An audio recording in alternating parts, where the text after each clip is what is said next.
Sumasayo si Yahweh, magiting na lalaki.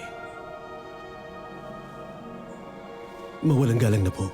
Kung talagang kasama namin si Yahweh, bakit ganito ang nangyayari sa amin? Nasaan ang mga kababalaghang ginawa niya noon kagaya na sinabi sa amin ng aming mga ninuno kung paano iniligtas sila sa Ehipto? Pinabayaan na kami ni Yahweh sa kamay ng mga Madyanita. Lumakad ka at gamitin mo ang buong lakas mo upang iligtas ang Israel mula sa Madyanita. Ako mismo ang nagsusugo sa'yo. O Panginoon ko, paano ko naman nililigtas ang Israel?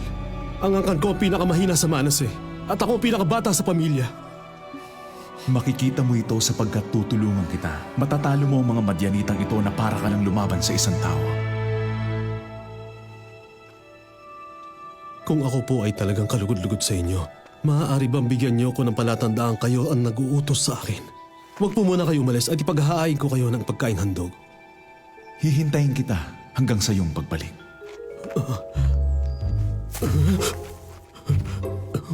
Mga bata, tayo na!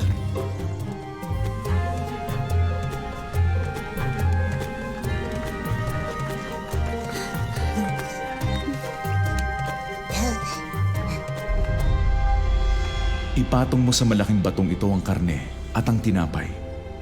Pagkatapos, buhusan mo ng sabaw.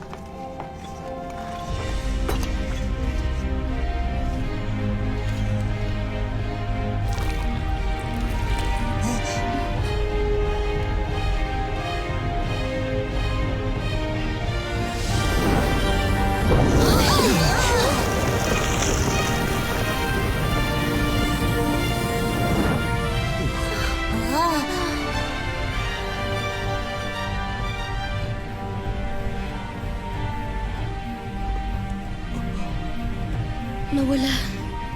Siya. Sa wakas, o Panginoon ko, nakita ko ang anghel ng Panginoon sa aking harapan.